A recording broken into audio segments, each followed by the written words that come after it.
श्रीगुरुभ्यो नमः। कान्ताय कल्याणगुणैकधाम्ने नवद्युनाथप्रतिमप्रभाय नारायणायाखिलकारणाय श्रीप्राणनाथाय नमस्करोमि। अनाकुलं गोकुलमुल्ललासा यत्पालितं नित्यमनाविलात्मा तस्मै नमो नीरदनीलभासे कृष्णाय कृष्णारमणप्रियाय। अपि त्रिलोक्या बहिरुल्लसन्ति तमोहरन्ति मुहुरान्तरञ्च दिशादृशं नो मिषदां जयन्ति मध्वस्य कीर्तिर्दिननाथदीप्तिं तमोनुदानन्दमवापलोकस्त्वत्वप्रतीपाकृतिको गणेन यदास्त्रशीतां शुभुवा गुरुंस्तान् त्रिविक्रमार्यान् प्रणमामि वर्यान्। मुकुन्दभक्ति गुरुभक्तिजायै सतां प्रसत्यै च निरन्तरायै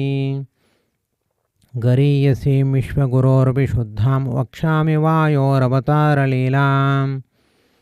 तामन्त्रवर्णेरनुवर्णनीयां शर्वेन्द्रपूर्वैरपि वक्तुकामे। संक्षिप्नो वाक्ये मयि मन्दबुद्धो सन्तो गुणाढ्याः करुणां क्रियासुः उच्चावचायेन समस्तचेष्टाः किं तत्र चित्रं चरितं निवेद्यं किन्तुत्तमश्लोकशिखामणीनां मनोविशुद्ध्यै चरितानुवादः मालाकृतस्तच्चरिताख्यरत्नेरसूक्ष्मदृष्टे सकुतूहलस्य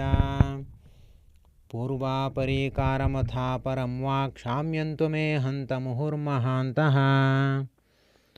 श्रीवल्लभाज्ञां ससुरेन्द्रयाज्ञां सम्भाव्यतमां त्रिलोक्यां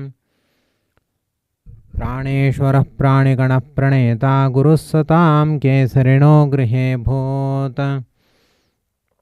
ये ये गुणानाम जगत्प्रसिद्धा यं तेषु स्म निदर्शयन्ति साक्षान्महाभागवतप्रवर्हं श्रीमन्तमेनं हनुमन्तमाहुः। कर्माणि कुर्वन् परमाद्भुतानि सभासु दैवीषु सभाजितानि सुग्रीवमित्रं स जगत्पवित्रं रमापतिं रामतनुं ददर्श। पादारविन्दप्रणतो हरीन्द्रस्तदा महाभक्त्यभराभिनुन्नः अग्राहि पद्मोदरसुन्दराभ्यां दोर्भ्यां पुराणेन सपूरुषेण अदार्यसालावलिदारणेन व्यापादितेन्द्रप्रभवेन तेन प्राद्योतनिप्रीतिकृतानि कामं मधुद्विषा सन्दिदिशे स वीरः। कर्णान्तमानीय गुणग्रहीत्रा रामेण मुक्तो रणकोविदेन स्फुरन्नसो वैरिभयङ्करो भो सत्पक्षपादी प्रदरो यथाग्र्यः। गोभिः समानन्दितरूपसीतः स्वबह्निर्दग्धपलाशिराशिः अहो हनुमन्नववारिदोऽसोत्तीर्णा बुद्धिर्विष्णुपदेन नाम अपक्षपाती पुरुषस्त्रिलोक्याम् अभोगभोक्ता पदगाधिराजम् विश्वम्भरं बिभ्रतसो जगाया त्वरापराक्रान्तिषु चित्रमेतत्। निबध्यसेतुं रघुवंशकेतो भ्रूभङ्गसम्भ्रान्तपयोधिमध्ये मुष्टिप्रहारं दशकाय सीता सन्तर्जनाग्न्योत्तरमेष जाज्वल्यमानोज्ज्वलराघवाग्नो चक्रे ससुग्रीवसुयाय जूके आध्वर्यवं युद्धमखे प्रतिप्रस्थात्रा सुमित्रा तनयेन साकं रामार्चनेयो नयतः प्रसूनं द्वाभ्यां कराभ्याम् अभवत् प्रयत्नः एकेन दोष्णानयतो गिरीन्द्रं सञ्जीवनाद्याशयमस्य नाभूत्। सदारितारिं परमं पुमांसं समन्वयासीन्नरदेवपुत्र्या वह्निप्रवेशाधिगतात्मशुद्ध्या विराजितं काञ्चनमालयेव श्यामं स्मितास्यं पृथुदीर्घहस्तं सरोजनेत्रं गजराजयात्रम् वपुर्जगन्मङ्गलमेष दृग्भ्यां चिरादयोध्याधिपते शिषेवे राज्याभिषेके वसतेऽत्र सीता प्रेष्ठाय नस्तां भजतां दिशेति रामस्य वाण्या मणिमञ्जुमाला व्याजेन दीर्घां करुणां बबन्धा हृदोरसौहार्दभृताधिमौलिन्यस्तेन हस्तेन दयार्द्रदृष्ट्या सेवाप्रसन्नोऽमृतकल्पवाचादिदेश रामः सह भोगमस्मै प्रेष्ठो न रामस्य बभूव तस्मात् न रामराज्ये असुलभं च किञ्चित्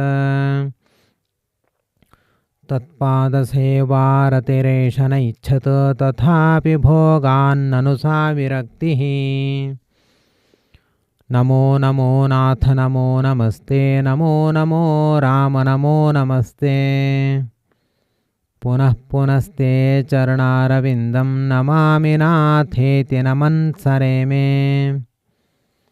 किं वर्णयामः परमं प्रसादं सीतापतेस्तत्र हरिप्रबर्हे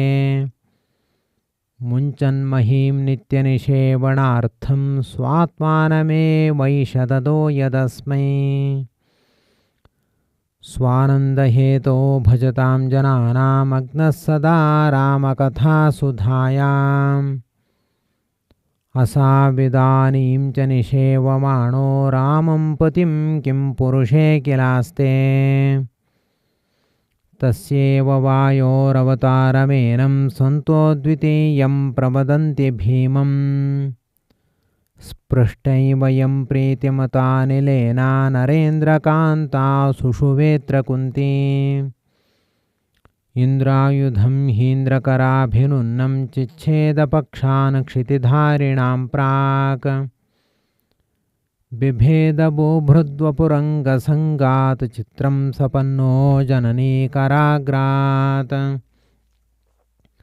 पुरे कुमारानलसान् विहारा निरीक्ष्य सर्वानपि मन्दलीलः कैशोरलीलां हतसिंहसङ्घां वने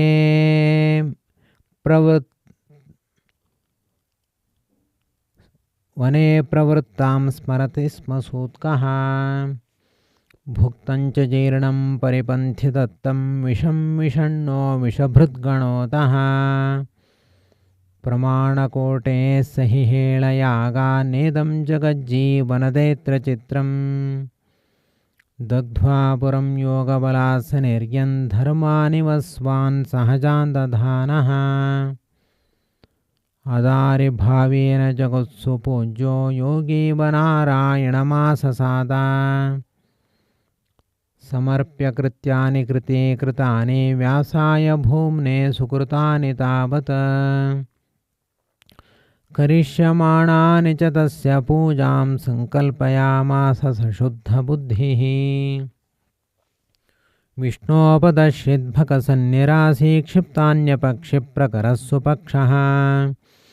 ससोदरोऽथादितराजहंसः सराजहंसीमिव राजकन्याम्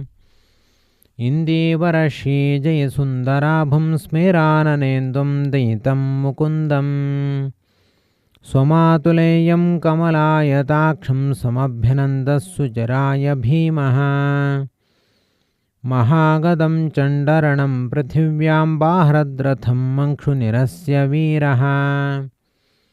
राजानमत्युज्ज्वलराजसूयं चकार गोविन्दसुरेन्द्रजाभ्याम्